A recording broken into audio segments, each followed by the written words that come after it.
The WWE's Hall of Fame class of 2019 is the night before WrestleMania, and what a group to be the headliners of this, or I'm assuming to be the headliners of this. Um, it's a group that was on the pulse of the Attitude Era, was on the pulse of the Monday Night Wars, and quite frankly made a lot of fun in places where there really shouldn't have been. Degeneration X. But, however, just for clarification, the members that are not being inducted in this, as far as we've known right now, are Stephanie McMahon, because it was more of the McMahon Helmsley era thing, and I guess they don't want to induct Stephanie yet, which is, I guess, good, I guess. Will not include Rick Rude, just because I'm not really sure why. I mean, Rude wasn't in DX that long, honestly. Maybe for like a month, just if you count tape delays. Tori, which was just a addition just for the hell of it. Mike Tyson, kind of the same deal. There was only there for a couple months. Honestly, not even a month. I think it was like the end of the month. He fucking was the enforcer for the Austin Michaels match, and we all know what happened there. And thankfully, it will not include Hornswoggle, because that was bullshit. Having him as a fucking mascot was just stupid. In hindsight, it was a fun little thing, but, you know, you're not going to the Hall of Fame for that, no. Which leaves us to the main core of DX. Triple H, Shawn Michaels, Billy Gunn, the Road Dogg, X-Pac, and Chyna, which is probably the only way in the current climate of WWE that Chyna will be in the Hall of Fame. We'll just go, much like with the stables we've done in the past, we'll just go for their careers individually, and then put them together as a group, and we can think of what they've done as a group, which is a lot, honestly. First off, Shawn Michaels, this makes him a two-time Hall of Famer, much like Ric Flair. And his career has been incredible over the years. Originally in the Hall of Fame a couple years ago, I believe. I think it was either last year. No, it was 2011. So it was way longer than I thought it was. But a hell of a career. You think about Shawn Michaels. You think about the ladder match with Razor Ramon. You think about many of the matches he's had. The Iron Man match at WrestleMania 12. Of course, the Montreal incident, which is long gone by now. The Austin match at WrestleMania 14, which we talked about briefly. And about a handful of matches. In fact, a lot of those matches are on this list as of what I'm seeing here. Let's go through it. The man has done it all, literally, in this business. First off, for the AWA, their tag titles, world tag titles twice with Marty Jannetty as the Midnight Rockers. Not just the Rockers just yet, but originally were the Midnight Rockers at the time in the AWA and other federations at that time as well. Until they actually just became just the Rockers. For Central States Wrestling, the NWA Central States titles with Marty.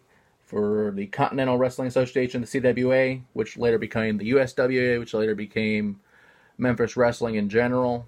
And I think you can link it to Power Pro. I'm not sure on that, but I had to think of it again. Which they had aligned at the AWA at that time. CWA did. So it was the AWA Southern Tag titles, but it was just, the Memphis Southern Tag titles with Marty. For Pro Wrestling Illustrated, Feud of the Decade 2000 to 2009 with Chris Jericho. Feud of the Year in 2008 with Chris Jericho, which ended on a great ladder match and kind of trickled in with the DX Jericho thing. Match of the Decade 2000-2009 with Ric Flair, the retirement match of Ric Flair at WrestleMania 26 or 24, I believe. Yeah, 24, which was a great, incredible match. I mean, probably the match that people think of with Ric Flair most of the time, least for the younger generation, think of that match, because that was probably the only time they saw him in the ring, unless they saw him in TNA after that, and that was kind of a sad thing that happened, but what can you do? Match of the year against Marty Jannetty on Monday Night Raw on May 17th of 93, which was the Intercontinental title match.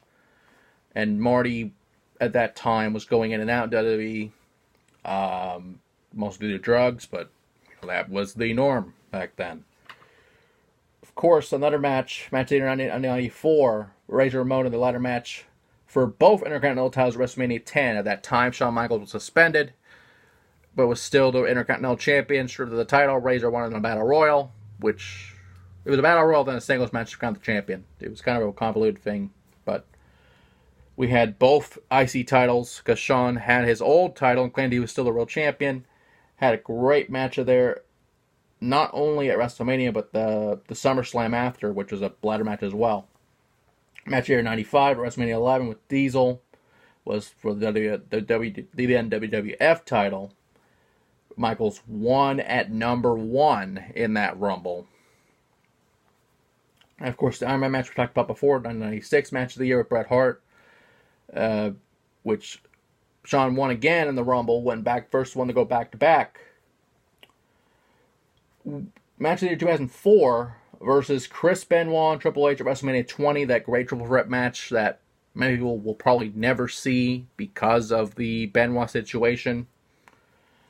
And if they do, it won't be highlighted on the network. It will still be there. It's just, you don't want to kind of, without vaguely going into things and that need to be in this, we'll just leave it at that. But it is still an incredible match. Match of 2005 with Kurt Angle at WrestleMania 21, which was a brand versus brand match. Raw and SmackDown, great match there. Match of 2006 versus Vince McMahon in a No Holds Barred match at WrestleMania 22, which was, I don't know if I call it match of the year, but that's what they did, so whatever. Match of 2007 at WrestleMania 20, actually no, it wasn't WrestleMania 23, it was the Raw in between that with John Cena. Yeah. Match of 2008, the same match with Flair at WrestleMania 24. Match of 2009 at WrestleMania 25 with The Undertaker, which made an incredible match. One of the best matches, still one of the best matches I've ever seen. And, it's kind of lost its place a little bit, especially with the other match with Undertaker, which is also match of the year 2010, which was a career versus streak match at WrestleMania 26. Another great match, 2 great back-to-back matches between the competitors, and it was incredible.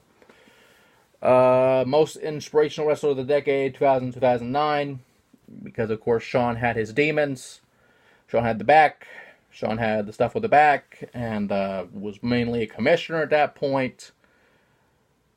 And was just there and just doing things. And at that point, it was just, coming back from all the demons and the drugs and all the shit in the 80s was a great moment. And honestly, I don't blame them for doing that. Same goes for most inspirational year, wrestler of the year in 2010. When we come back, we have a lot to go through, so this will probably be a long one.